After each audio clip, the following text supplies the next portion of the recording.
dependencias organizadoras del primer diplomado en Cultura de Paz y Postconflicto, realizado entre el 8 de marzo y el 14 de junio de 2018, con una intensidad de 140 horas, manifiestan que luego de un minucioso proceso de evaluación, han seleccionado 5 de los mejores ensayos presentados por los estudiantes escritos en el diplomado, a efectos de ser publicados como libro, junto a las ponencias de los conferencistas. De esta manera, la Universidad de la Amazonia reconoce el excelente aprovechamiento que los estudiantes hicieron del diplomado y el aporte de los mismos a la cultura de paz. Los trabajos distinguidos son los siguientes. 1. Enfoque de desarrollo basado en la construcción de paz, la participación social integral como laboratorio para la construcción conjunta. Autora Raquel Forero Mejía, economista de la Universidad Nacional de Colombia con maestría en políticas latinoamericanas en la Universidad Sorbonne Nouvelle París 3, posgrado en Cultura de Paz en la Escuela de Cultura de Pau de Barcelona y diplomado en Derechos Humanos de la Universidad Javeriana. Pido que ofrezcamos un aplauso a Raquel Forero Mejía. 2. Aproximación al análisis de la tenencia de la tierra en el Putumayo y su relación con el conflicto armado interno. Aportes para la construcción de paz. Autora Yesenia Mojica Bravo, administradora pública de la ESAP, socióloga de la Universidad Nacional de Colombia, especialista en políticas públicas de Claxo y en estudios de género de la Universidad Nacional de Colombia. Un aplauso para Yesenia Mojica. 3. La construcción de memoria en los tiempos del posacuerdo. Autor Diego Ferney Tobar Henao, excombatiente de las FARC y representante legal de la Cooperativa Multiactiva para la Paz y el Buen Vivir del Caquetá, como COMBU-VIPAC. Un aplauso, por favor. 4. Economía regional y el rol de las mujeres rurales en el logro de la igualdad de género y la construcción de paz. Autor Jaime Enrique Córdoba Villegas, patrullero del Departamento de Policía del Caquetá, encargado de los temas de prevención y educación ciudadana.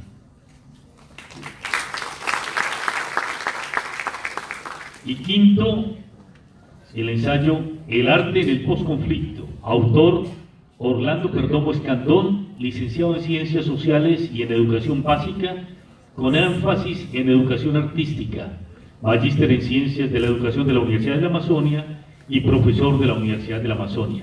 Un aplauso para el profesor Orlando.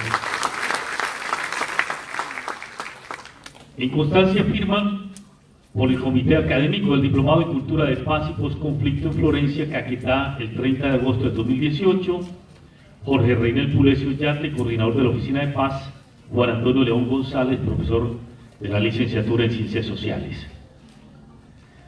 Muy bien, dados estos elementos protocolarios iniciales, recordar una modificación que ha hecho el comité coordinador de este diplomado.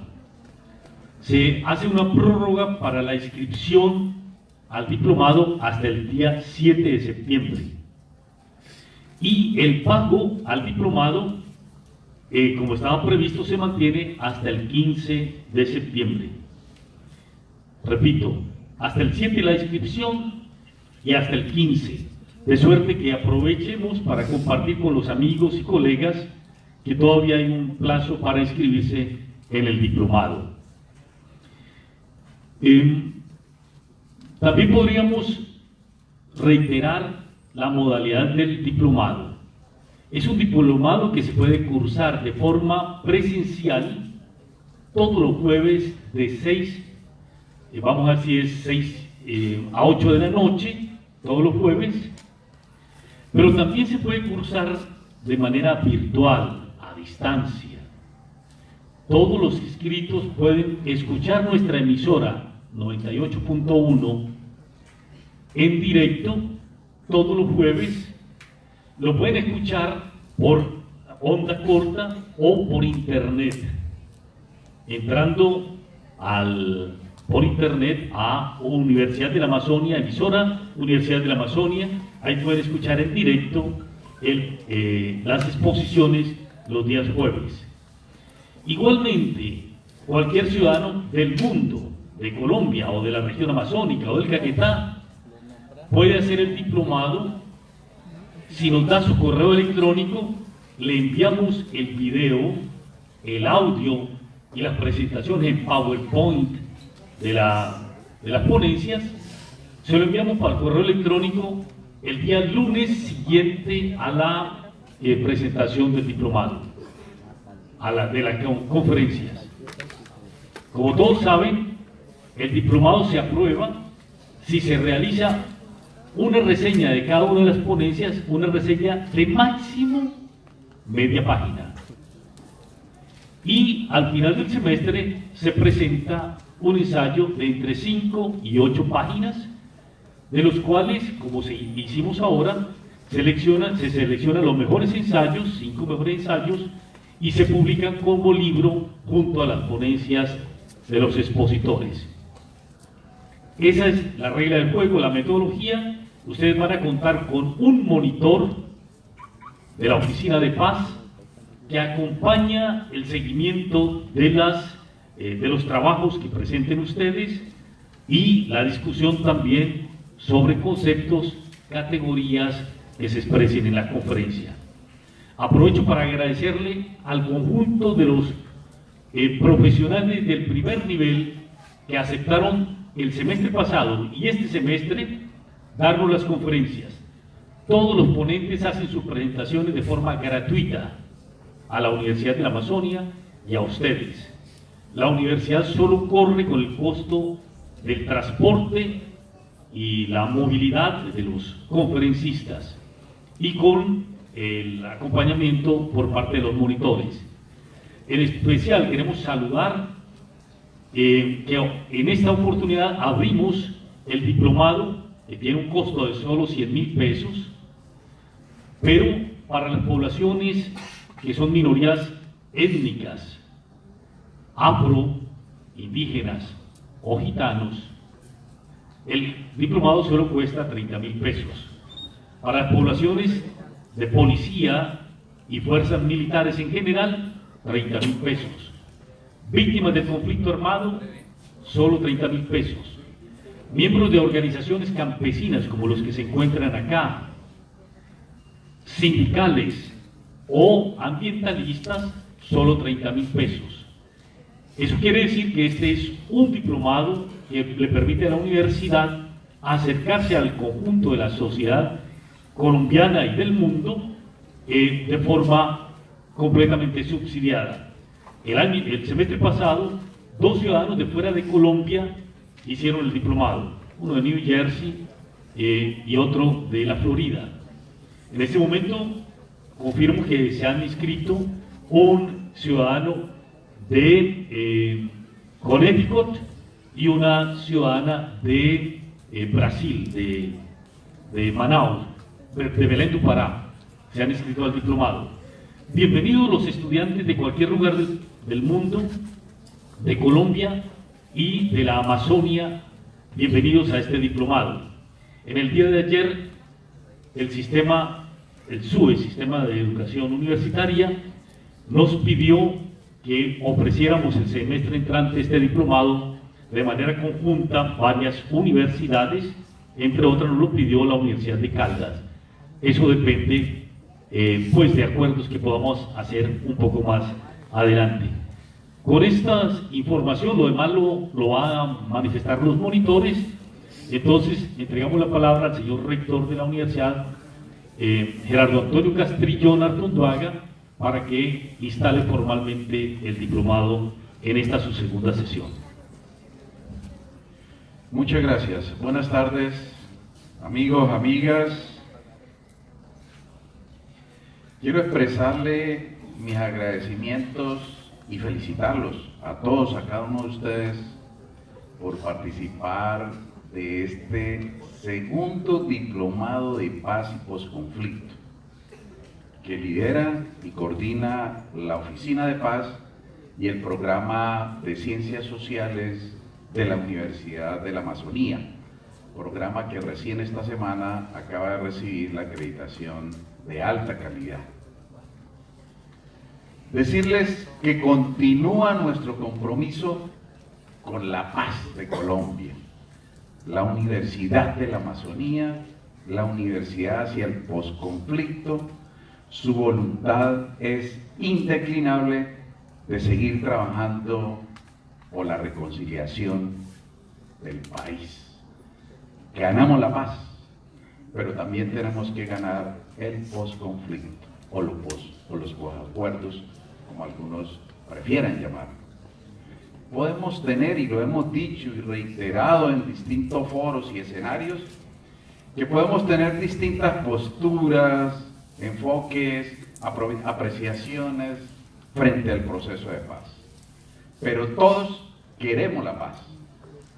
Por eso seguimos empeñados en seguir trabajando la educación, la cultura, la pedagogía de paz. Esa es nuestra inmensa responsabilidad, nuestro compromiso como Universidad de la Amazonía, y este diplomado va en esa dirección. Seguiremos trabajando, sabemos que tenemos un nuevo gobierno que habla de unidad, que habla de reconciliación y que por consiguiente hay un escenario también adecuado y propicio para seguir trabajando nosotros en cultura y pedagogía de paz. Quiero agradecer a don Octavio de Jesús Ordóñez, de la Asociación Nacional de Usuarios Campesinos, que vincula organizaciones campesinas de este departamento a este diplomado. Igualmente destacar la participación de la policía, con miembros de la policía vinculados también a este diplomado. Y por supuesto, expresar mis agradecimientos a todos los conferencistas, panelistas de este diplomado. Es un lujo de conferencistas con unas calidades académicas que realmente vale la pena tenerlos aquí en este diplomado y venir a escucharlos. Empezando hoy por la doctora Estefanía Ciro, que es economista de la Universidad de los Andes y doctora en Sociología de la Universidad Nacional Autónoma de México, orgullosamente caqueteña, de hija de profesores universitarios acá de nuestra universidad, el profesor Walter Ciro y la profesora Claudia. Realmente nos honra que hoy ella le dé apertura a este diplomado con su conferencia, El cultivo de la hoja de coca en la Amazonía colombiana y el posconflicto.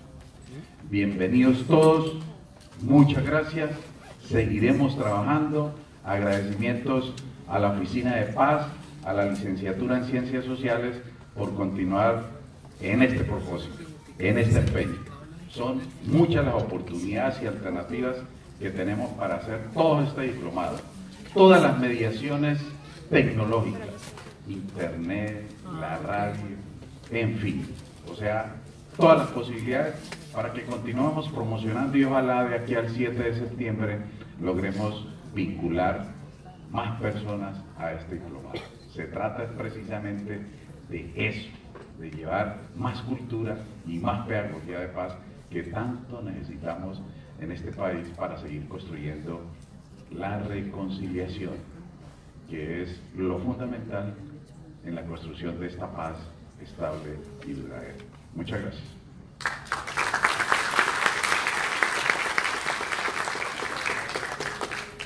Muy bien, entonces ya tenemos en línea a Estefanía Ciro y mientras tanto el colega Jesús María Cataño va a estar acompañándonos. Tenemos los certificados aquí, creo no está el profesor Orlando Perdomo. ¿No está? Bueno. Pero queríamos entregarlo de manera especial, creo que ¿hay alguien en representación de Diego Ferrey Tobar? ¿No? Ah, bueno. Entonces lo reclaman en la Oficina de Paz las certificaciones. Damos paso entonces a Estefanía Ciro.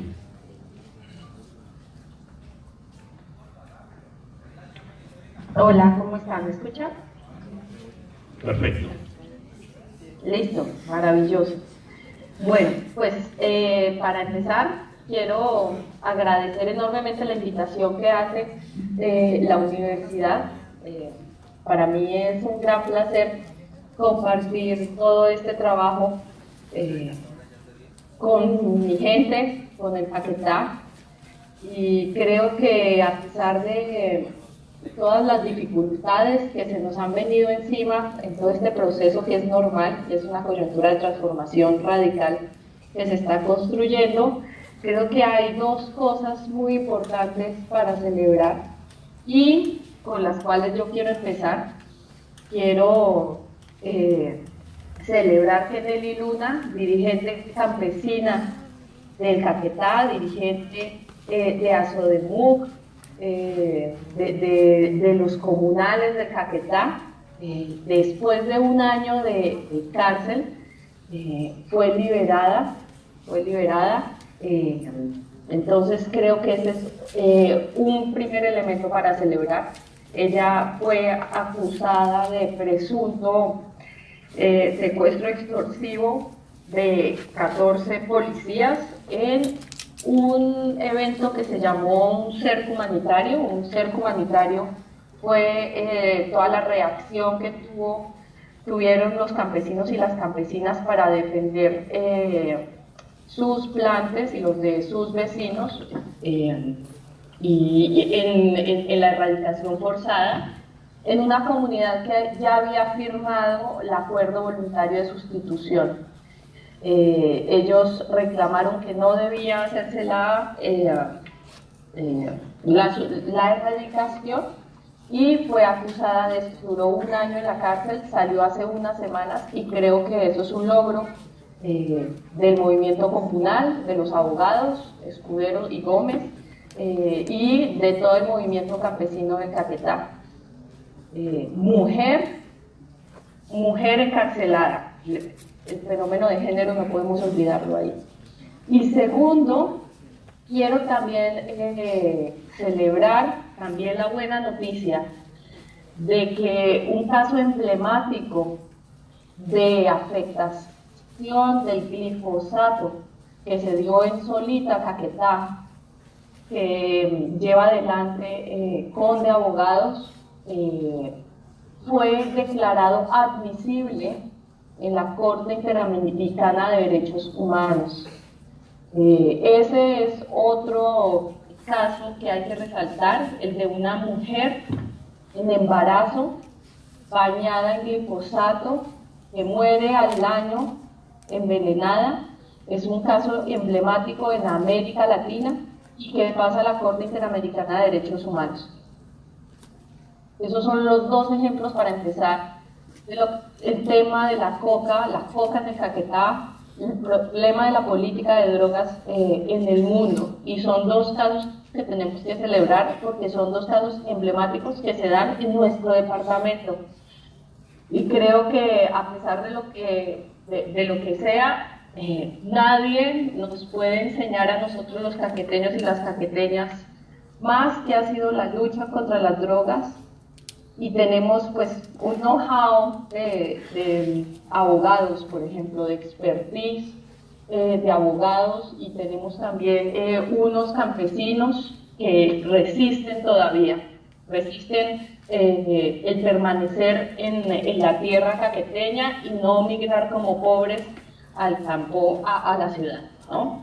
Entonces, con esta introducción, yo les quiero plantear un plan de discusión y de conversación sin muchas más pretensiones de 5 puntos.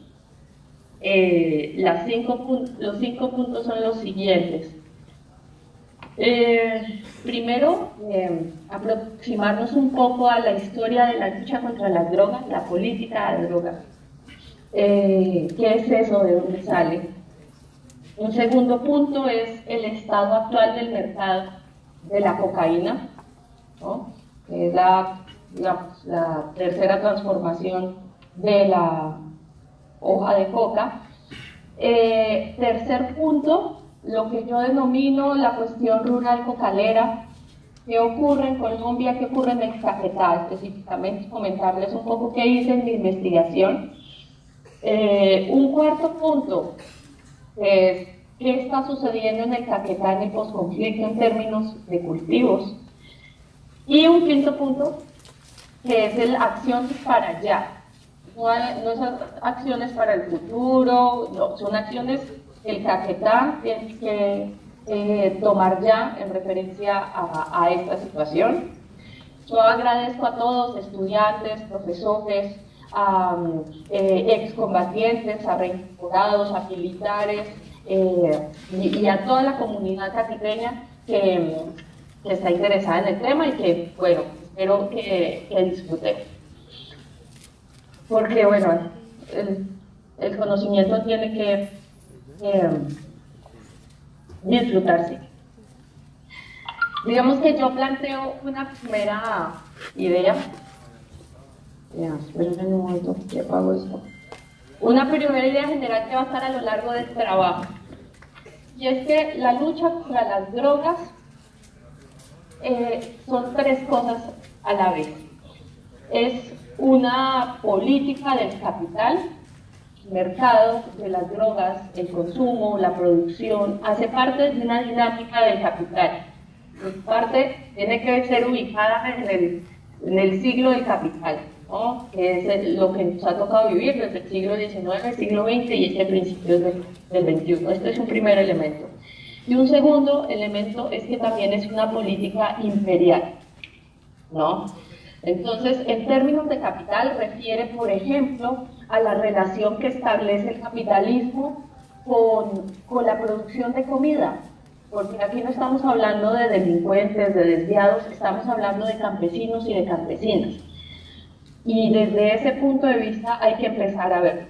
Entonces, lo que hay que discutir es la relación de este mundo del capital con la agricultura, ¿no? Y segundo, hay que tener en cuenta esta relación de la política de drogas en medio de una geopolítica imperial, ¿no? De la cual ahorita voy a entrar a discutir. Entonces, finalmente el gran punto que quiero plantear aquí es que esto no se resuelve hasta que no se rompa la relación con la política imperial de la lucha contra las drogas, entre comillas, hasta que no haya una relación diferente del capitalismo con la producción de alimentos. Por eso estamos hablando aquí en términos de soberanía alimentaria. Y hasta que también no haya una posición soberana de las fuerzas militares, de las fuerzas armadas sobre nuestro país. Porque en últimas quienes han llevado a cabo eso en nuestro territorio han sido las fuerzas armadas. Entonces hasta que no haya también una posición soberana de nuestros militares sobre el territorio al cual pertenecen, va a ser muy difícil resolver toda la problemática que tiene la lucha contra las drogas y lo que vivimos actualmente. Entonces, quisiera empezar un poco con la discusión de, bueno, de dónde sale esta relación de la sociedad con las drogas, y más allá de decirle obviedades, pues que es un asunto milenario, ¿no? Las sustancias psicoactivas han estado presentes en todas las sociedades a lo largo de la historia. Digamos, el problema es en qué momento esto se vuelve un problema, ¿no? Por eso hablamos de la solución al problema de las drogas, ¿no? En qué momento las drogas se vuelven un problema, y se vuelven un problema, digamos, en nuestro continente desde que, por ejemplo, los conquistadores quisieron prohibir la hoja de coca, ¿no? Entonces vieron que había una tradición de masticar, y desde la conquista empezó a verse eso como una relación con el diablo. Entonces se empezó a generar la idea de que eso tenía la maldad por dentro, y no fue hasta que se dieron cuenta que si no masticaban hojas de coca, los indígenas no podían sobrevivir esas largas jornadas de de esclavitud y de violencia, ¿no? En las minas, en todas las dinámicas de producción. Fue que ahí que permitieron, por ejemplo, el seguir masticando, ¿no? Entonces, la hoja de coca también dicen, bueno, pero ¿por qué el café sí puede moverse en el mundo y por qué la hoja de coca puede moverse con esa facilidad en el mundo? Y eso también tiene que ver con que la hoja de coca no aguanta unos trayectos largos, ¿no? Transatlánticos, por ejemplo, ¿no? Entonces tampoco se formó la costumbre, y muchas otras, en unas sí, pero en otras sí, de un consumo global de la hoja de coca, como sí se logró, por ejemplo, con el café, que fue una de las primeras, pues no digamos que las primeras, pero es una de las drogas más representativas de nuestros días, ¿no? Entonces, pero ¿en qué momento pasa de la hoja de coca pasamos a la cocaína, por ejemplo? Y es la misma discusión del opio con la heroína, ¿no? ¿En qué momento eso se traslada? ¿Por qué resalto esto? Porque ese es el momento justo de la transición del capital, de la formación del capital. Y es en 1850, más o menos, que un estudiante alemán aísla uno de los 14 alcaloides de la hoja de coca, que es la cocaína, ¿no? Lo aísla en un laboratorio y este empieza a producirse por parte de Merck. Entonces Merck empieza a producir la cocaína, ¿no? Y tenía un mercado la cocaína en esta época.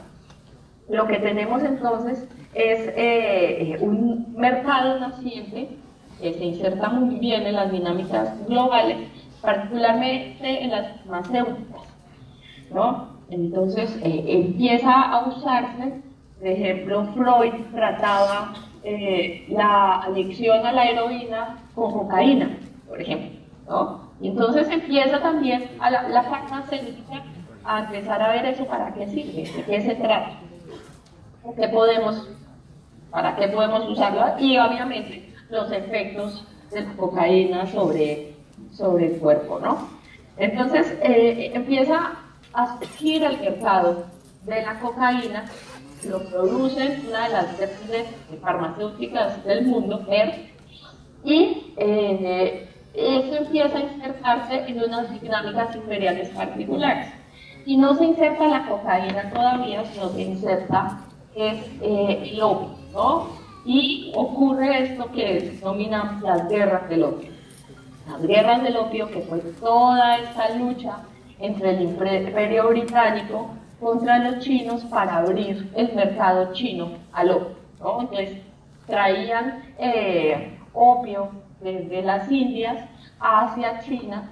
Los chinos tenían prohibido el consumo de opio, pero pues empieza a haber un consumo ilegal muy fuerte, digamos dinamizado por el Reino Unido, y la pelea es porque abren los mercados al opio. China no quiere, y hay disputa, gana la guerra Reino Unido, y es cuando se abre China y se abren los puertos chinos al mercado internacional, principalmente del Reino Unido y el que viene pues, de su colonia principal, que es la India, ¿no? Entonces es resultado de esta primera pelea que surgen lo que vamos a llamar las primeras convenciones. No podemos entender el mercado de las drogas y la regulación del mercado de las drogas, paradójicamente, sin entender estas convenciones. Y son las convenciones de drogas de la ONU, ¿no? En la ONU, digamos, la prohibición de las drogas se sustentan desde las Naciones Unidas, por ejemplo, y se dan que hay 3 convenciones que hay que tener muy claras, que es la convención la Convención Única sobre Estupefacientes de 1961, esa es la primera. La segunda es el Convenio sobre Sustancias Psicotrópicas, que es en 1971, y la Convención contra el Tráfico Ilícito de Estupefacientes y Sustancias Psicotrópicas. No sé qué significa psicotrópico, nadie sabe exactamente, de 1988. Entonces, esos 3 elementos son los 3 parangones en la regulación actual de la política de drogas. Y eso tiene unos precedentes. Uno de los precedentes es las comisiones de La Haya en contra del opio, que surgen de la disputa de Gran Bretaña con la China, sino que en ese momento no hablábamos de las Naciones Unidas, sino, bueno, posterior a la Primera Guerra Mundial, está hablando de las convenciones de la Sociedad de las Naciones. Entonces, estos 3 son muy importantes. Y lo más importante, digamos, lo que estamos discutiendo ahorita con el tratamiento penal diferencial, por ejemplo, que es la que está sustentada con la Ley 30, y la Ley 30 hace parte de todo este marco analítico que trabaja en las convenciones, es que hay unas tablas. Ellos se inventaron unas tablas, y en las tablas hay una tabla del 1 a 4, 1 y 5, donde dicen estas drogas son peligrosas, muy riesgosas, más riesgosas, poca ciencia de por medio. Digamos que fue un ejercicio arbitrario de una construcción de una ley muy arbitraria. Y una ley que estaba en estos términos. La Convención Única del 61 intentaba acabar el consumo tradicional del opio en 15 años. Y intentaba acabar el consumo de la coca y de cannabis en 25 años. En todo el tipo de uso religioso, cuasi médico, cualquier uso de esas 3 plantas debía eliminarse, ¿no? Y entonces en la lista 1, que es donde están las más adictivas, las más judiciales, está la hoja de coca, ¿no? El cannabis, las resinas, extractos, está también en la lista 1 y en la lista 4, ¿no? Entonces, miren los términos en los que se expresa esta prohibición. Las partes prohibirán la producción, fabricación, exportación e importación, comercio, posesión o uso de tales estupefacientes. Si a su juicio las condiciones que prevalezcan en su país hacen que sea este el medio más apropiado para proteger la salud y el bienestar público, con excepción de las cantidades necesarias únicamente para la investigación médica y científica. Las partes obligarán a arrancar de raíz a todos los arbustos de coca que crezcan en estado silvestre y destruirán lo que se cultive ilícitamente. Eso en relación con la hoja de coca, ¿no? Comprendiendo lo que significa la hoja de coca, por ejemplo, para la cosmovisión de nuestros pueblos latinoamericanos, ¿no? Y la única manera de cambiar estas listas es proponer una revisión a la Organización Mundial de la Salud, que seguramente es lo que intentará hacer México en este plan de legalización que tiene, para considerar la eliminación de estas listas, ¿no? Eso fue en el 61. En el 71 actualizaron esa convención y metieron nuevas sustancias, que pues siempre están saliendo nuevas sustancias. Y se inventaron una cosa que se llama sustancias psicotrópicas. Psicotrópicas. O sea, es sumamente representativo la palabra de lo tropical, por ejemplo, lo tropical como lo... me acuerdo de la hoja de coca relacionada con el diablo, ¿no? de la colonia. Entonces, empiezan a hacer la distinción entre narcóticos, estupefacientes o sustancias psicotrópicas, porque hay una lucha entre las farmacéuticas, de todas maneras, por producir, ¿no? Y es lo que tenemos ahorita. Quienes tienen el poder de producir todas las medicinas para el dolor son muy pocos laboratorios. Los amapoleros del México no podrían organizarse ahorita para producir opio, por ejemplo. Los tramadoles y digamos todos los productos para aliviar el dolor que salen de la amapola. Por ejemplo, hago un paréntesis. No hay un no hay una planta, no hay una sustancia que permita el tratamiento del dolor mejor que el opio. Y para pacientes terminales eso está medianamente regulado y permitido. Pero para pacientes que no son terminales, pero que sufren dolores intensos, enfermedades, les está prohibido, por ejemplo, tener dosis de diferentes tipos de sustancias que vienen de los opios. Entonces, tenemos la estadística de que solo el 4% de las personas que sufren dolor en su enfermedad, sus enfermedades, pueden aliviarla con la mejor droga para el dolor que existe, ¿no? Con usos médicos para eso. Ni siquiera el uso legal es eficiente. Es más o menos lo que quiero decir. Ahora, en el 88 hay un nuevo contexto. Y el nuevo contexto quiere decir con, primero, un incremento en el consumo de cannabis, de cocaína y de heroína en el primer mundo. Digamos que es el momento en que se globaliza el mercado. Y tenemos al personaje del momento que es Richard Nixon, que es quien acuña el término la guerra contra las drogas. Y yo les voy a leer la cita de uno de sus asistentes, uno de los asistentes de Nixon, que fue quien permitió, con quien delimitó la política de guerra contra las drogas. Dice: la campaña de Nixon de 1968 y la Casa Blanca de Nixon tenían dos enemigos: la izquierda antiguerra y los negros. ¿Me entiendes lo que te digo?, le dice al periodista. Sabíamos que no podíamos hacerlos ilegales por ser negros o estar en contra de la guerra, pero al hacer que el público asociara a los negros con la heroína y a los hippies con la marihuana y luego criminalizar ambas sustancias fuertemente, podíamos fragmentar sus comunidades, ¿no? Podríamos arrestar a sus líderes, redar sus casas, desgregar sus reuniones y vilificarlos todas las noches en las noticias. ¿Sabíamos que estábamos mintiendo sobre las drogas? Claro que sí, ¿no?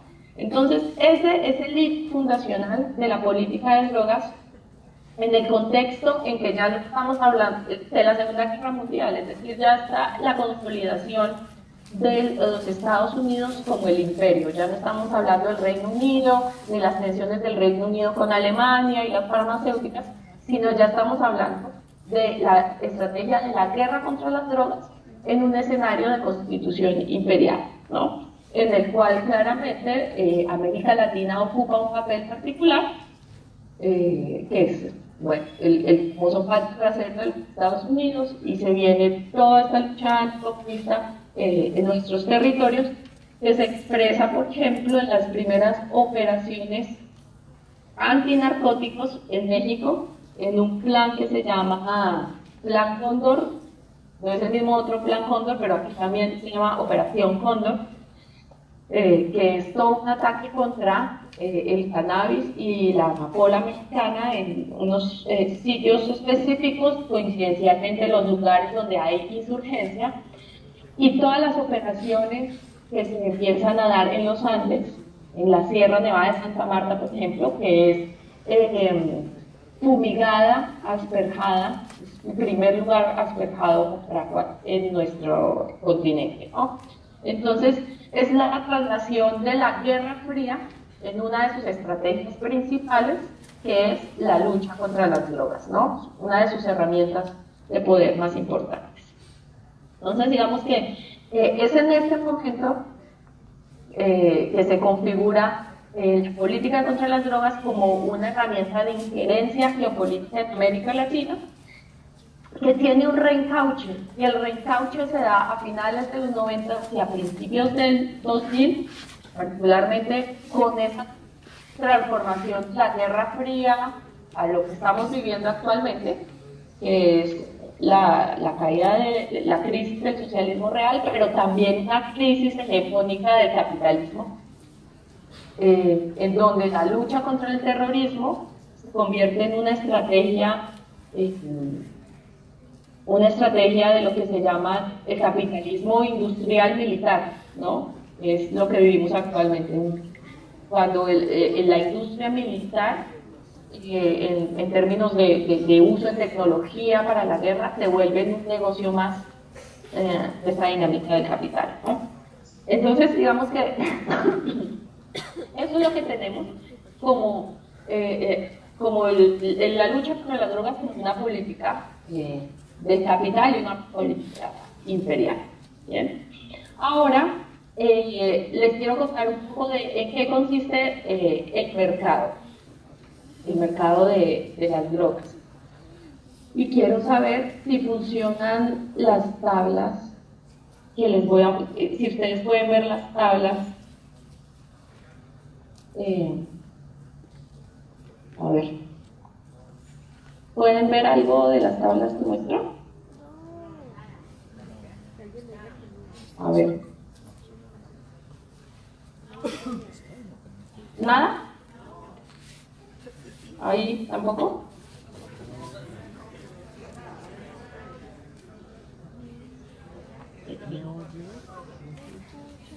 Compartirlo. Compartir pantalla, ya. Sí. Sí, compartir pantalla. Si ven muchas pantallas es porque así son mis clases. ¿Dónde está? Perdón, ahora perdí esa presentación. Ya, ¿lo ven? Listo. Entonces, tenemos, según el informe de drogas que sale, ¿lo perdieron o lo ven? Según el informe de drogas que sale para el 2018 de la 1DC, la 1DC, esa oficina de verificación que ustedes ven ahora en Florencia y en el país muy presente, es la oficina de drogas y crimen que surge en el marco de la lucha contra las drogas de las Naciones Unidas, ¿no? Y ellos son los encargados de regular el mercado, de ver quién cumple, quién no cumple. Entonces ustedes los pueden ver ahorita en Bolivia diciendo que se está pasando de tantas hectáreas, no pueden hacer esto, bueno, ¿no? Son como la policía de las drogas. Y ellos sacan un informe anual, mensual, anual del mercado global, y saca unos informes que se llaman SIMSI, que es el sistema de monitoreo para países específicos, ¿no? Que son los que anualmente dicen cuántas áreas cultivadas, por ejemplo, hay en el mundo. Y este es el último informe. Entonces, estas son las dinámicas de tráfico. Entonces, ven a los Andes, principalmente, y de Colombia, el mercado va hacia México, Centroamérica, México, Colombia, Estados Unidos, y para Europa directamente. Y la ruta del excedente de coca comercial, de cocaína, que sale de Bolivia, sale por Argentina, Paraguay, pero por estos bordes, y van para Europa, ¿no? Los dos lugares de consumo principales, pues, Norteamérica y Europa. También hay unos rastros ahora de unas dinámicas en África también, y lo mismo ocurre con la marihuana, pero bueno, ese es otro tema. Estas son las cantidades globales de coca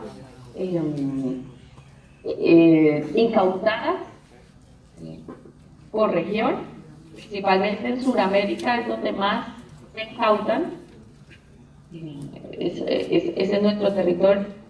Y este es el famoso gráfica que tiene a todos muy estresados, que es el aumento de cultivos, ¿no? A nivel global, entre 2013 y 2014, bajó el cultivo de coca, pero a nivel global volvió mercado a ser el mismo mercado, ¿no? El mismo mercado del 2006 es el mismo mercado que estábamos viendo ahorita, y Colombia teniendo mayor preponderancia, Perú disminuyendo pero yendo al alza, y Bolivia disminuyendo su participación. ¿Y de qué estamos hablando? Estamos hablando, en el mundo hay 200.000 hectáreas, recuerden que nos acusan de que nosotros cultivamos 200.000, ¿no? Entonces es más o menos como si toda la coca del mundo estuviera en nuestro país. Pero hay un tema particular y es que el número de usuarios de cocaína en el mundo es de 18 millones apenas, ¿no? ¿Cuántos somos en el mundo actualmente? Somos muchos, ahorita no tengo el dato, pero 18 millones es menos de la mitad de la población de Colombia, ¿no? Entonces estamos lanzando una guerra contra las drogas para controlar el uso de la cocaína de apenas 18 millones de personas. Y es un uso que es un uso además, digamos, normal en el sentido en que una cosa es el usuario problemático y otra cosa es el usuario que no es problemático. El problemático normalmente es apenas, no pasa del 5%, ¿no? Entonces estamos hablando de que estamos lanzando una guerra contra las drogas casi contra un fantasma, ¿no? Esto les quería compartir sobre Afganistán, un poco la producción de Afganistán, porque el proceso antiinsurgente y antinarcóticos de Colombia es muy parecido al de Afganistán. No es gratis que las experiencias militares también se compartan entre esos dos países. Y bueno, un poco más de información sobre el número de países, el número de usuarios para diferentes drogas, ¿no? Hay 182 millones de usuarios para el cannabis, para anfetaminas y estimulantes de prescripción son 34 millones, de opioides son 34 millones, opiáceos son 19, éxtasis 21 y de cocaína 18, ¿no? Entonces tenemos también un mercado de drogas absolutamente también copado por, la marihuana, que ya está en proceso de legalización en muchos lugares, y por las drogas sintéticas, ¿no? Que tienen un lugar en el mercado muy, muy significativo. Y ahora, el Caquetá. El Caquetá.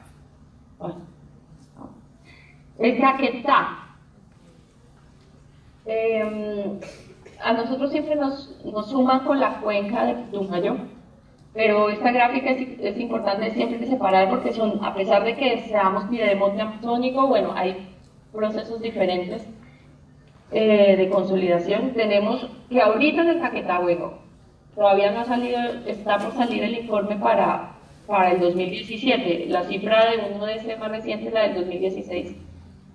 Y la lucha contra las drogas se ha dado en el Caquetá, o se va a dar, si quieren reactivarla, por 9.000 hectáreas, ¿no?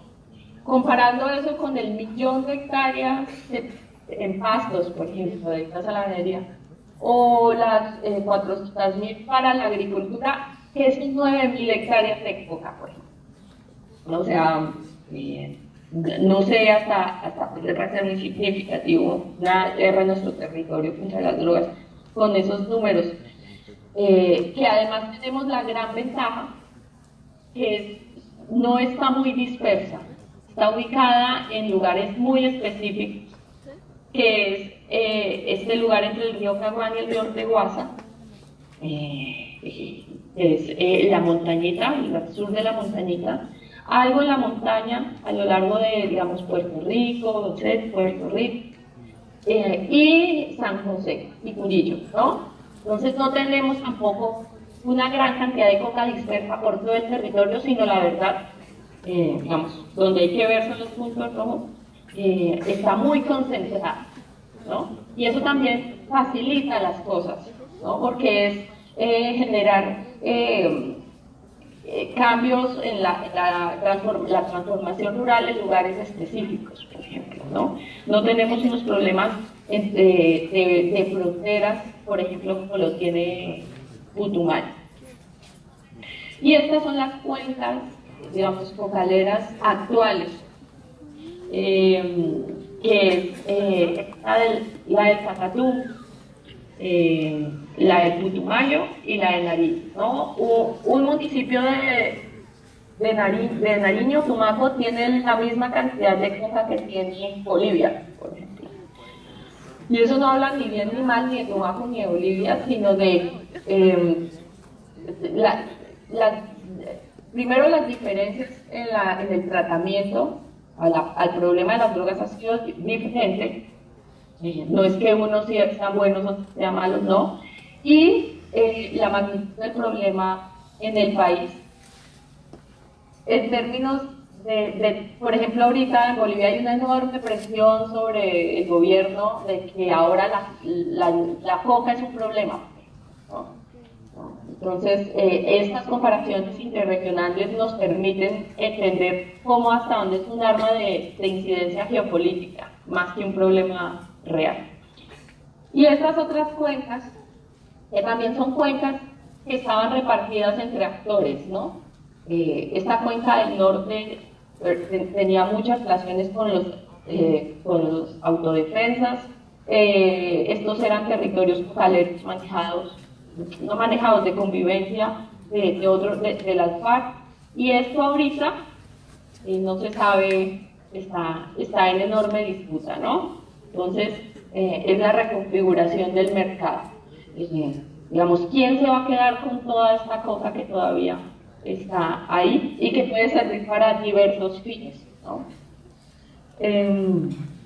Esas son las donde se ha aumentado. Entonces, acá se ha aumentado en esta región, Antioquia y Córdoba se vienen aumentando, en el Putumayo se ha aumentado y en Nariño se ha aumentado. Entonces, digamos que esos son digamos un poco los datos que nos muestran qué ocurre con el mercado global de la coca y del opio. Mientras permite también comparar, por ejemplo, lo que viene ocurriendo con el opio, que viene en mucho más aumento que la coca, y la coca se mantiene de todas maneras en un mercado muy, muy estándar. Entonces, cuando nos dicen es que el mundo está inundado de cocaína, pues son datos que toca revisar con cuidado, que pues la verdad se ha mantenido bastante estacional, ¿no? Ahora salto al tema de la cuestión rural cocalera, y en particular a la cuestión rural cocalera en el Caquetá y en la Amazonía. Y para uno entender esas dinámicas, para entender uno la Amazonía, uno nunca en la investigación que vaya a hacer, el análisis que vaya a hacer, nunca puede dejar de pensar que esto es uno de los territorios geopolíticos más importantes para el planeta, ¿no? Entonces, por ejemplo, ustedes pueden ver el mapa de la izquierda. ¿Cuál es el lugar en el globo donde confluyen biodiversidad, petróleo, gas, minerales y agua?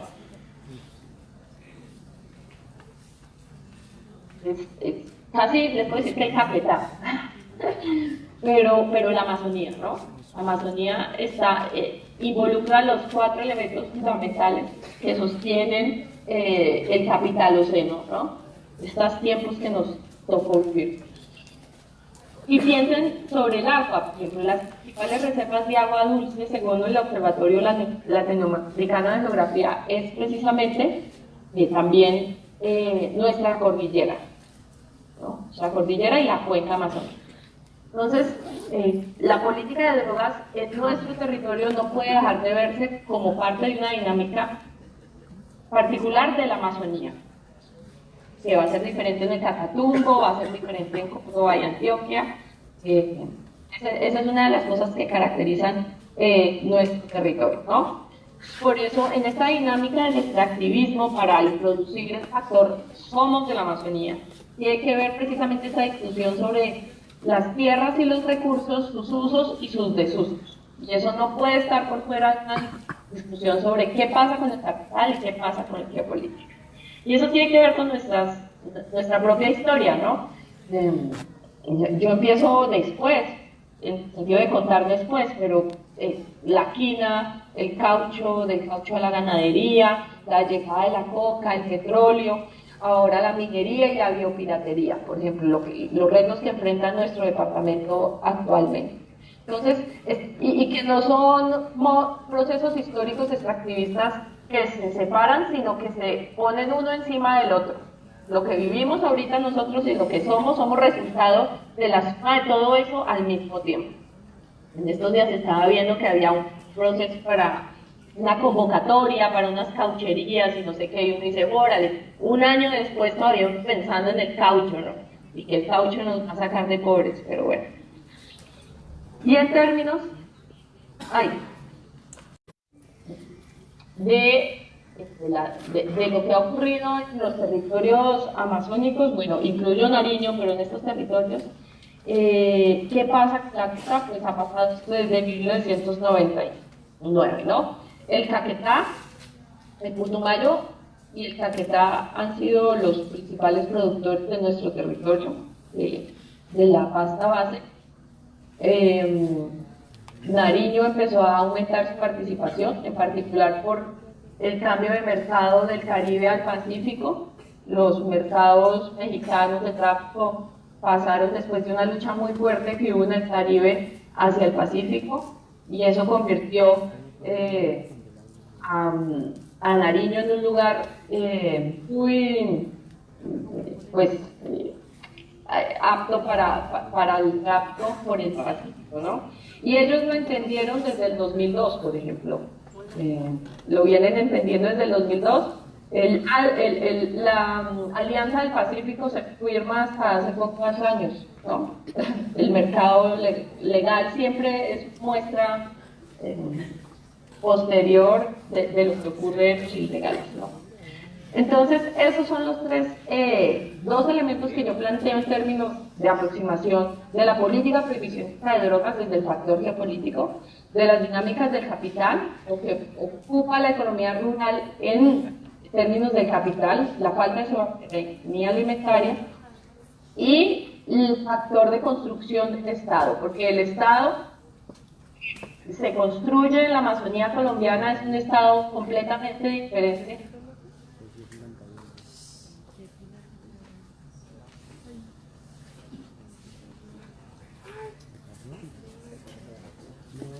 ¿Me escuchan? Sí. Bien. Entonces, digamos que con base en esto, pues recomiendo leer mucho. Hay un libro, el gran historiador de la política de drogas en el mundo se llama Paul Gutenberg, y él tiene un libro que se llama La cocaína andina, y es toda una reconstrucción histórica de lo que ocurre en el mercado de las drogas. Hay un libro muy interesante en términos de las dinámicas del capital y la agricultura, que se llama Los dominios del hambre, de Blanca Rubio. La universidad lo podría pedir para que lo tuvieran ahí en la biblioteca. Este libro muestra precisamente que los únicos que nos creemos que la producción de alimentos no es importante somos nosotros, ¿no? El tercer mundo, ¿no? Los países que han logrado monopolizar la producción de alimentos, ha sido Estados Unidos, por ejemplo, ha sido Alemania. Ellos han sido capaces a lo largo del siglo XX de consolidar una lucha por la alimentación. Por eso se llama dominios del hambre, porque es mostrar cómo el hambre ha sido un factor imperial también. Entonces, cómo controlar la alimentación, cómo se alimenta el otro, y cómo proteger la propia alimentación y la soberanía alimentaria a través de la desoberanización de los demás países. Ese libro muestra muy bien cómo ha sido la política, ¿no? Y en términos de construcción del Estado y de prácticas del Estado local, hay una gran antropóloga en Colombia que es Margarita Sergio, Entonces, si pueden leer también textos de Patricia, que ella tiene unos análisis sobre precisamente cómo nos han insertado a la dinámica nacional, ¿no? En unas prácticas del Estado particulares que ahorita en el escenario de implementación se reflejan todas, ¿no? De cómo hasta que no se rompa esa política colonial del trabajo del Estado en estos territorios, vamos a seguir siendo lo mismo, ¿no? Así hagan más acuerdos y más tratados y lo que sea. Cuando las prácticas no cambien, no van a haber más cambios, ¿no? Entonces, ahora les quería comentar también el mercado de las drogas. ¿Cuánto tiempo me queda? ¿Así? A ver.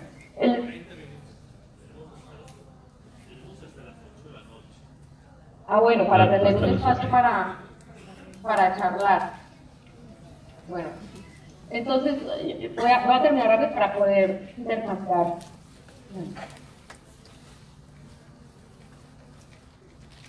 ¿A mí? Sí. ¿Sí? Vale. Bueno, digamos que el mercado, el mercado ilegal de las drogas como un problema jurídico, o el tratamiento, la regulación de las drogas como un problema jurídico en Colombia surge con la ley 11.1920. En esa época, el Estado colombiano, en este proceso de las convenciones y la presión internacional, y este proceso vigentista también, regular quién es el médico, quién da medicinas y todo eso, creó esta ley, pero es una ley que no va a ser muy fuerte, es una ley que genera multas, pero no es una ley criminalizadora. Vamos, que todo el proceso de criminalización se da a partir de un embate, de una americanización de la política penal con el SAR antidrogas, porque crean el SAR antidrogas primera vez en Estados Unidos y dura como del 30 al 45 más o menos. Y es un señor que se dedica a perseguir y a criminalizar el uso de cualquier sustancia, ¿no? Recuerden que también en la época de la ley seca. Y toda esa influencia penalizadora y criminalizadora pues empieza a reflejarse en la dinámica, en la producción jurídica en nuestro país, hasta llegar a la ley 30, ¿no? Ley 30 de 1986. De en adelante ha habido unos cambios, se duplicaron unas penas, ¿no? Bueno, la criminalización no ha parado, también se ha puesto peor en los últimos años. ¿Qué pasa ahorita en el escenario del postconflicto? Ustedes saben, se firmaron 6 puntos, y el punto 1 y el punto 4 es lo que refiere, son 2 puntos absolutamente relacionados, integrados. El punto 1 que refiere a reforma rural integral y el punto 4 que refiere a la solución a la solución del problema de las drogas. Y digamos que ese punto tiene, me voy a enfocar solo en sustitución, porque digamos que está compuesto por 3 cosas. Primero, todo lo referente a sustitución. Segundo, a consumo. Y tercero, al lavado y ataque a las organizaciones criminales. De hecho, entre paréntesis, ese acuerdo dice que hay que hacer una conferencia internacional para discutir el tema de las drogas. Eso no se ha hecho todavía. Y qué mejor que este tipo de conferencias se hagan en los territorios que han sufrido el embate, por ejemplo, ¿no? Que se haga la conferencia internacional de drogas en el Caquetá, por ejemplo, ¿no? Y hacer esa discusión en estos territorios. Esa todavía no se ha hecho y eso está dicho en los acuerdos. Pero bueno, entonces el punto 4.1 es todo lo que refiere a sustitución y digamos que tiene unos razones muy importantes. En términos de sustitución es uno de los avances más grandes a nivel global, ¿no? Hay que hacer un cambio en la política de drogas. ¿Cómo se hace? el corazón de eso dice, la coca es un problema de pobreza rural. Por lo tanto, la manera de resolver el problema es a través de resolver las condiciones de desigualdad y vulnerabilidad en el campo colombiano, ¿no? Eso ya es un cambio en la política internacional absoluto, porque ni siquiera el desarrollo alternativo siempre va acompañado de la criminalización y siempre va acompañado de lo que llaman zanahoria y garrote, ¿no? En cambio aquí se está hablando de transformación rural. Lo que hay que hacer es hay que transformar el campo, ¿no? Y ya les dije más o menos un poco, discutimos eso, lo que implica, ¿no? Es la relación del capital con la producción. Pero entonces, a partir de eso se plantean varias cosas. La siguiente cosa es que tiene que haber un cambio en la ley 30, tratamiento penal diferencial. Que no se ha dado, ¿no? Eso no hizo parte del fast track y el semestre pasado el gobierno puso algo, pero no fue aceptada por las organizaciones, y la semana pasada salió el proyecto que propone la bancada de la oposición para el tratamiento penal diferencial. Entonces, eso hasta ahora se está discutiendo y va a entrar ahorita en el Congreso. El tercer elemento, que es muy importante, es los acuerdos. Y el papel, que es diferente a lo que se ha dado en la realidad, es la participación de las comunidades en la sustitución, en el proceso de sustitución y de transformación rural. Ese es el tercer eje fundamental. ¿Qué quiere decir? Que las comunidades dictan los procesos de transformación. Eso es muy importante. De ahí que la sustitución sea supuestamente voluntaria. Entonces, con base en esos tres elementos se consolida una propuesta que va primero así. Primero, la firma de los acuerdos voluntarios de sustitución, que se llaman los PAI, Plan de Acción Inmediata. El primer PAI firmado en el país, adivinen dónde fue. En el Caquetá, en la montañita. Y fue tras la firma de esos, en febrero, que ocurre el cerco humanitario, en el cual Nelly Luna es acusada de lo que ya fue, ya no tiene cargos, ¿no? Entonces, en enero se firma el primer PAI, acuerdo voluntario, y empiezan a hacerse los acuerdos voluntarios donde el campesino tiene que decir, estoy dispuesto a sustituir a cambio de 6 puntos que el gobierno tiene que cumplir. Es primero, unas huertas caseras, en segundo, unos proyectos de infraestructura inmediatos, brigadas de salud, atención a adultos mayores, y eso es lo que llaman los 36 millones de pesos, cuando todo el mundo decía, los 36 millones de pesos, ¿para qué van a alcanzar los 36 millones? ¿No? Entonces empiezan a fijar estos acuerdos, pero estos acuerdos tienen una cantidad de problemas. El problema principal detectado ha sido que esos acuerdos nunca fueron construidos en consenso con condiciones horizontales con las comunidades. Entonces las comunidades lo que cuentan es que, y lo que ocurrió es que llegaron con su propuesta, el gobierno les dijo, no, esa no es, es esta, y ellos, no, pero queremos esta, y no, pero es esta, ¿no? Entonces, la práctica del estado de asimetría de poder siguió siendo preponderante y se firmó lo que el equipo del Estado quiso firmar. Y eso a la par con las erradicaciones forzadas, ¿no? Entonces, porque en enero, digamos que se inauguran las firmas de los acuerdos voluntarios, pero desde el año pasado, desde marzo, mayo del año pasado, del 2016, el Ministerio de Defensa saca una resolución activando las erradicaciones forzadas. Entonces, eso hace que de repente ya no estén asperjando por aviones, sino que el campesino o la campesina se enfrente directamente con el militar, con el policía antinarcótico en su finca, y eso para uno y para otro es bueno, ¿no? ese nivel de conflictividad, rompe uno de los principios de los acuerdos, que es precisamente la construcción de confianza. Entonces, empiezan las firmas de los acuerdos y se rompen esas dinámicas de confianza que se deberían construir y de legitimidad del Estado. Y con eso hay muchos problemas porque empezó la gente a desconfiar de si les iban a cumplir o no les iban a cumplir, cómo iba a ser ese proceso. Entonces, finalmente firman La Montañita, Puerto Rico, San Vicente, Cartagena, Trujillo, San José, Beltrán, Pauquil, Norteño, Albania, Valparaíso, Solano, Milán y Solita empiezan a avanzar en el programa de sustitución.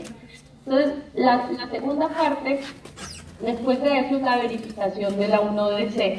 Entonces, la ONU, la Oficina de las ONU, la 1DC, la UNO, que se creó en el marco de este plan de regulación, llega a verificar si se cumple o no se cumple eso. Entonces lleva gente a terreno a ver, previo a eso, perdón, están las inscripciones. En enero empiezan las firmas, se van haciendo las firmas, pero las inscripciones empiezan a mitad de año. Las inscripciones, ¿qué era? Que el campesino o la campesina iba unos documentos con su cédula, con la compraventa y con una firma de alguien de la Junta, del presidente de la Junta de Acción Comunal, diciendo: yo soy tal, soy fulanito y tengo tanto, ¿no? Entonces, esas son las inscripciones.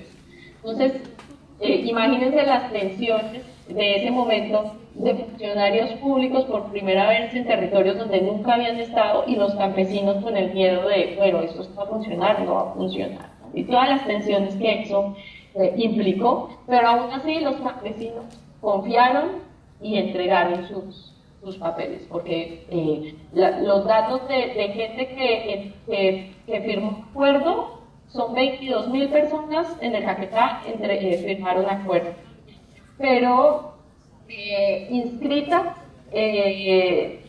solo 10.000 personas, ¿no? 10.000 personas del Caquetá fueron y se inscribieron y dijeron: queremos sustituir, que ese es más del 90% de la gente, ¿no? Y apostaron. Después de eso viene la verificación de la 1DC a decir quién sí, quién no, y ellos empiezan a verificar si había, si no había, y ahí y empiezan los aflojes entre pero yo sí tengo, me lo contabilizó, porque esa verificación lo que implica es que se le pague al presidente, porque entonces empieza a pagar, digamos, cada 45 días, cada 2 meses se le empieza a pagar lo acordado con el gobierno, pero solo por un año. Y se supone que paralelamente debe ir de la mano el cumplimiento del gobierno, que es los proyectos a corto plazo y el proyecto productivo que se elija. Digamos que la situación actual, para no hacerte muy extensa, es que la gente va recibiendo sus pagos, no toda, alguna va recibiendo pagos. Digamos que las cifras indican que la mitad apenas está recibiendo pagos. Los proyectos productivos no arrancan, las huertas no se les han entregado todavía los materiales para las huertas. Entonces, digamos que si hay un desfase ahí que nos pone en serios problemas y no se piensa en la gradualidad. Es decir, en vez de estar amenazando con que se va a fumigar, el peligro de la resiembra es que no se cumpla y que el gobierno pues, no ha cumplido con lo que ha prometido en esos términos. No me quiero extender mucho más, les quería contar un poco sobre mi trabajo, pero creo que no voy a tener mucho tiempo. Pero lo que sí les quiero contar para terminar es lo siguiente. Primero, recuerden las 3 soberanías. Mientras esas 3 soberanías no se resuelvan, el problema de la violencia de la política de drogas va a persistir. Recuerden que en el 61 dijeron que daban 25 años para que la coca y todos los producidos de la coca desaparecieran. Pues estamos en el 2018 y las cuentas de la UNOPC es que hay 18 millones de personas que la usan, ¿no? Entonces, la política prohibicionista ha resultado absolutamente ineficaz. Y eso no es cuestión de si se fumiga, si no se fumiga, sino no, es una cosa de más décadas. Vamos desde el 61 en esta política de drogas, de prohibicionismo, y la solución no va por ahí. De lo que se habla ahorita es que debe haber una política de control de drogas con enfoque de derechos y reducción de daños en el consumo. Con enfoque de derechos quiere decir respetando el derecho de los productores y todas las dinámicas de transformación rural que se deben implementar, y en términos de los consumidores, de reducción de daños, porque la política de drogas ha mostrado ser absolutamente nefasta para la salud de la población. Como medicina no dejan estudios científicos que se permitan estudiar para qué sirven todas estas cosas, que claramente sirven para algo. En términos de salud, no permite paliar el dolor de miles de enfermos que todavía no tienen acceso, porque está mal regulado. También la política de drogas genera tabú sobre el uso de las drogas. ¿Qué pasa? Tenemos una cantidad de jóvenes probando por primera vez drogas que no saben qué consumen, no saben cómo lo deben consumir y terminan metiéndose cualquier veneno y además propagando enfermedades, ¿no? Entonces, si hubiera una educación en términos de consumo mucho más, en términos de reducción de daños, por ejemplo, si vas a consumir, consume en ciertas formas y en ciertos escenarios con cierto control, sería una política completamente diferente. Y digamos que en esos dos términos es de lo que se habla a nivel global, en política de regulación de drogas, en derechos, con enfoque de derechos humanos y en reducción de daños, que es una reflexión muy útil para pensar para la universidad. Toca pensar, por ejemplo, el papel de la academia y pensando el papel de todos ustedes y qué puede ser, por ejemplo, la universidad. Yo me acuerdo que hace un tiempo salió el tema del consumo de drogas en la Universidad de la Amazonía y no sé qué, pero todo se queda en la bomba noticiosa, pero no hay un análisis, un diagnóstico de verdad de bueno, ¿qué se está consumiendo? ¿Cómo lo están consumiendo? ¿Cómo controlar esto? ¿Qué pasa con el microtráfico? No hay estrategias realmente pensadas en torno al problema de las drogas, sino siempre nos vamos con el titular, ¿no? El titular morboso y de ver a ver quién está consumiendo y quién no. Y eso mismo ocurre con la política de drogas. Entonces, el dron, vamos a usar el dron para la fumigación. Entonces nos tienen 2 semanas hablando de drones, de fumigación, pero son cosas que no tienen ni sentido en términos presupuestal, ni sentido en términos de eficiencia, ¿no? Y lo que generan es más conflicto. Y tercero, así como tenemos excelentes abogados, porque pues es digamos, si hay alguien en términos de producción que sabe perfectamente cómo son los campesinos cafeteños, si hay alguien que sabe en términos de legalidad e ilegalidad, en términos del oficio del abogado, ¿por qué, por ejemplo, no sabemos de los usos legales de la hoja de coca en la Amazonía, por ejemplo? ¿No? Hasta que es interesante, decía, desde un principio, desde el mundo que la Amazonía fuera, es el lugar donde se estudia la hoja de coca, los usos legales y le apuesta a la agroecología en términos de conocer qué ocurre con la planta, cómo hacer una producción menos agresiva, menos contaminante, por ejemplo. Eso sería maravilloso y hacia eso le apuntan muchas universidades. Solo que, como siempre, nosotros vamos a llegar tarde. Y tercero, cómo los estudiantes y en general toda la comunidad académica le hace acompañamiento a estos procesos.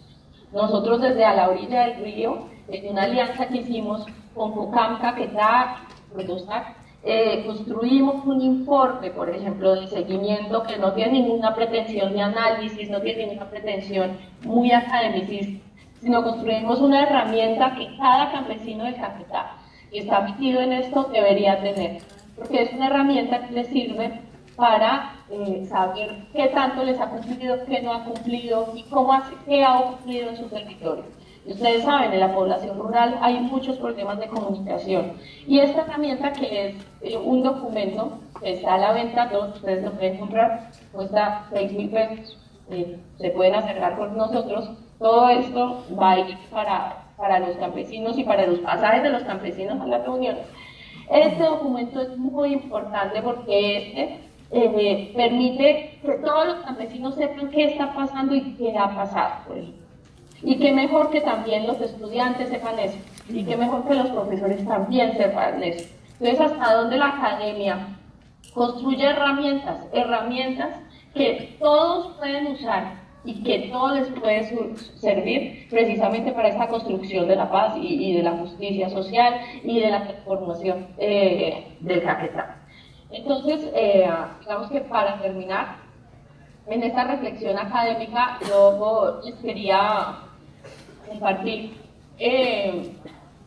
las múltiples formas en las que tenemos como caqueteños y caqueteñas que relacionarnos con la coca, por ejemplo, ¿no? Y repensarnos como sociedad sobre lo que hemos sufrido con la hoja de coca y con la lucha contra las drogas, más que con la hoja de coca. Y eso tiene que ver mucho con la reflexión de nosotros como académicos, qué hacemos con todo esto que sabemos, ¿no? Nos quedamos callados 20 años y esperamos a que pase la cosa, o de verdad asumimos posiciones que no son posiciones ideológicas, sino posiciones humanas y de dignidad, ¿no? Frente a lo propio que ha significado la política contra las drogas en nuestro territorio. Y una de esas reflexiones, una de las cosas que yo llamo artefactos poéticos, y que es a partir de todas estas experiencias y de todas estas cosas que yo vi, y de todas estas cosas que los campesinos comunicaron, las campesinas comunicaron, y de lo que ocurre en el territorio, cómo generar mecanismos de reflexión, de sensibilización de eso, sobre lo que vive el Caquetá. Y a mí me dio mucho gusto, por ejemplo, cuando Oscar Conde me contó que había logrado eso con ese caso en la Corte Interamericana, porque precisamente yo había escrito algo sobre ese caso, yo lo incluí en mi libro, y hace unos meses había escrito un poema sobre eso, porque a mí eso me pareció un caso absolutamente tremendo. Y es algo que escribí en torno a eso y que ojalá nos ponga a reflexionar a todos sobre, bueno, cuál es nuestro lugar en la política contra las drogas que se puede reactivar. Entonces se llama así, la cristalina. Falla orgánica multisistémica, choque séptico, síndrome de dificultad respiratoria aguda, neumonía adquirida en comunidad, neumonía nosocomial, síndrome neurológico piramidal y extrapiramidal, enfermedad autoinmune y granulomatosis de Wegener.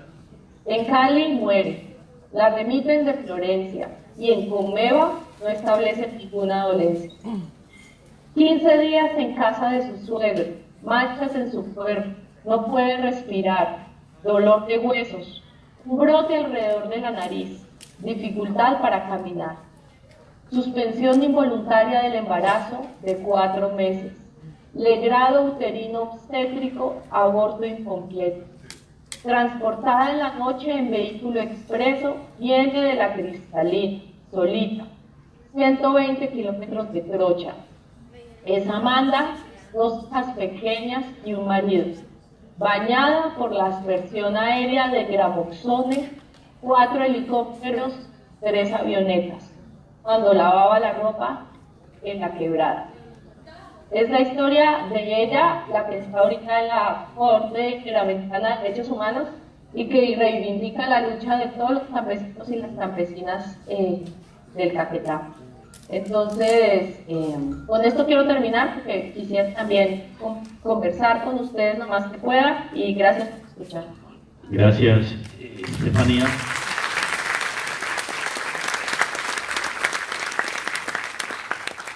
Bueno, tenemos todavía unos 15 minutos para escuchar. Yo propongo que escuchemos unas 4 preguntas y le damos la palabra de nuevo a Estefanía. Si hay 4 colegas que tengan inquietudes o comentarios a la ponencia, tienen la palabra. Por favor, se identifican y cedemos la palabra.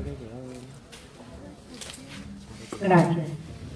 Estefanía, con la disertación que nos ha traído usted a este recinto como caqueteña, pues no somos ajenas a la gran problemática que vive nuestra región. Se han hecho inminentes esfuerzos por superar una problemática, como lo disertó, de muchísimos años. Se han planteado soluciones y algo muy concreto que usted dijo: el campesino se arriesgó y creyó y confió y vio la posibilidad de una solución para contribuir a este proceso en el que estamos de paz. Pero para nadie es un secreto que se les ha fallado. En esos planteamientos, en esas soluciones que le dieron a ellos, en este momento, de la montañita Caquetá, hay 26 personas que acudieron al personero y han interpuesto unas acciones constitucionales, porque no se les ha respondido. A ellos, ¿qué les pasó? Inicialmente los 34 millones de pesos que le ofrecieron para empezar, se los comenzaron a dar a unas personas, pero en el proceso de verificación que hizo el Estado, le dijeron a 26 personas, casos concretos, que no cumplían, porque algunos habían dicho dentro del proyecto que presentaron que tenían 1 hectárea, 2 hectáreas para sustituir, y de acuerdo a las directrices que ellos dieron, dijeron no cumplieron y sencillamente le suspendieron el programa. Les dieron 5 días para que ellos argumentaran las razones del incumplimiento. De hecho, ellos hicieron este trámite, pero llevan rato esperando. El proceso está suspendido y tuvieron que acudir a la vía constitucional para que le resuelvan. Entonces se pregunta uno, ¿podrán ellos seguir confiando y creyendo cuando en el primer intento ya se les falló? Y no solamente en esto. Entonces tenemos que ser conscientes de que no es fácil. ¿Por qué? Porque el Estado les ha fallado. Entonces, ¿cómo confiar? La gente que ha puesto de su parte y lo ha hecho, pero ya los defraudaron empezando en el camino. ¿Alguien más tiene otra inquietud? Bueno, mientras alguien se anima, yo aprovecho, Estefanía, para pedirte una ampliación. En un evento del Comité Departamental de Paz, tú hacías una presentación, demostraba que los campesinos cultivadores de coca deben a ser reconocidos como homogéneos, como idénticos, con unas categorías que generalizan. Y en el trabajo que tú habías hecho de campo encontrabas que son distintos procedencias, comportamientos, y en particular hacías una referencia a las mujeres cultivadoras de coca con una identidad específica. Me gustaría que sobre eso ampliaras a los colegas que están aquí asistiendo. ¿Quién más tiene otra inquietud?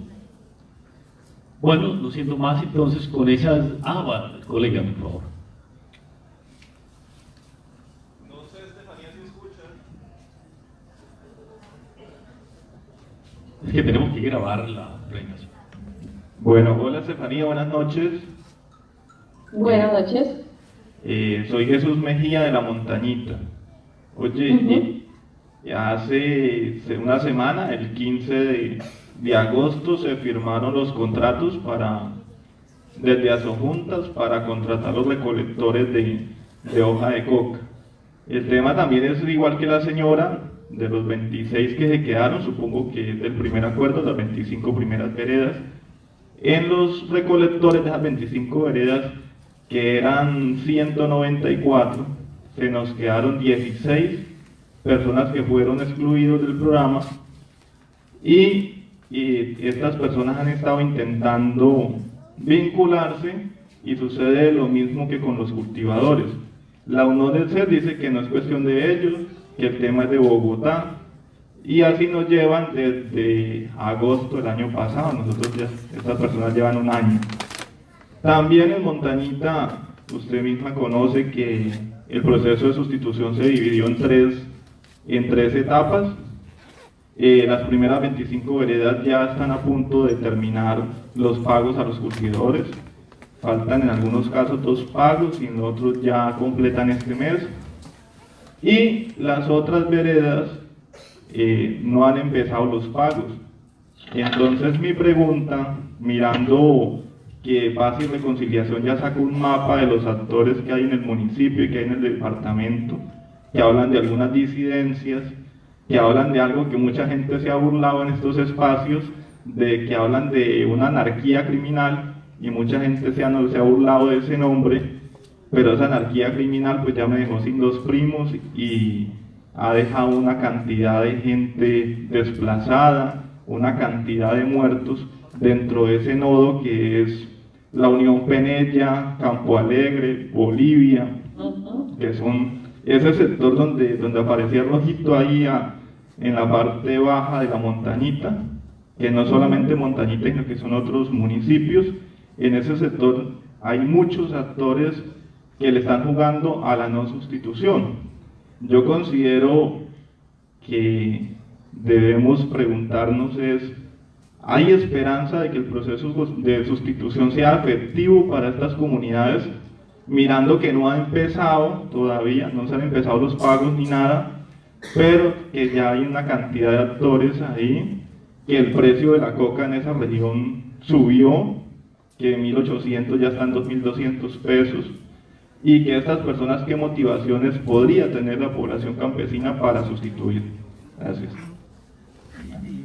Bueno, entonces, por favor, Estefanía, tú concluyes respondiendo estas 3 inquietudes. Sí. Muchas gracias por los comentarios, por la participación. Cuando el escenario es muy difícil en este sentido.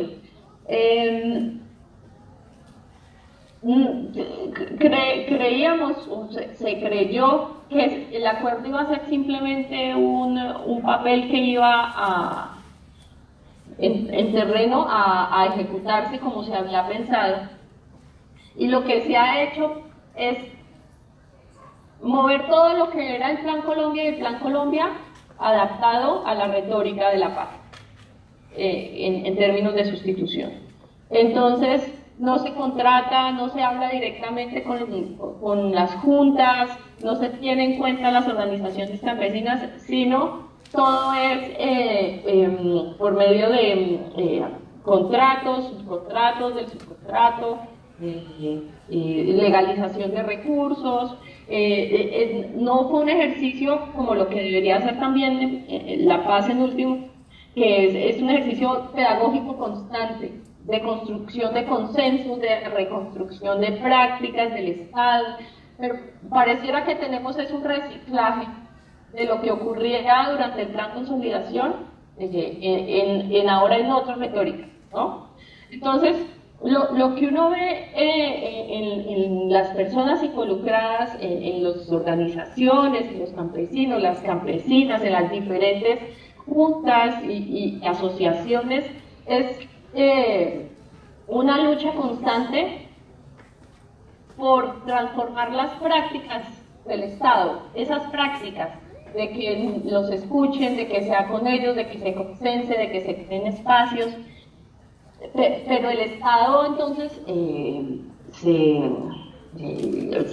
se parapeta, digamos, en esta idea de que es que el Estado no es homogéneo, el Estado es heterogéneo, pero por ser heterogéneo no es menos violento, por ejemplo. Entonces todo el tiempo es, por ejemplo, esta desarticulación entre el punto 1 y el punto 4. Entonces el FEDET por un lado, PISDA no arranca, y los PAI por otro, uno por un lado, dirección de sustitución por otro, Bogotá por un lado, otros acá. Entonces aprovechan como toda esta desarticulación también como una estrategia de, bueno, hagamos que hacemos mucho, pero al final no hacemos lo que toca hacer.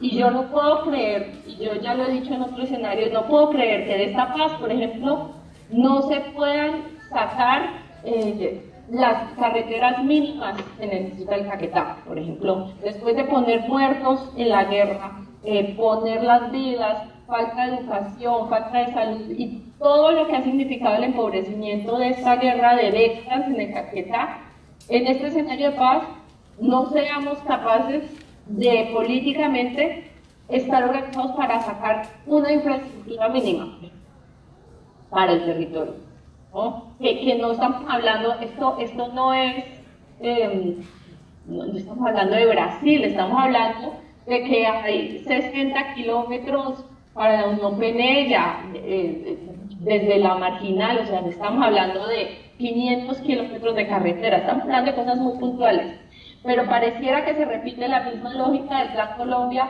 que era distribuir la inversión social según intereses específicos, ¿no? Y entonces esa es la lucha ¿por qué? Pues porque si hay campesinos, ¿por qué no lo reconocen? Si hay campesinos, si ya hay mucha gente que erradicó y está viviendo con lo que puede vivir, ¿no?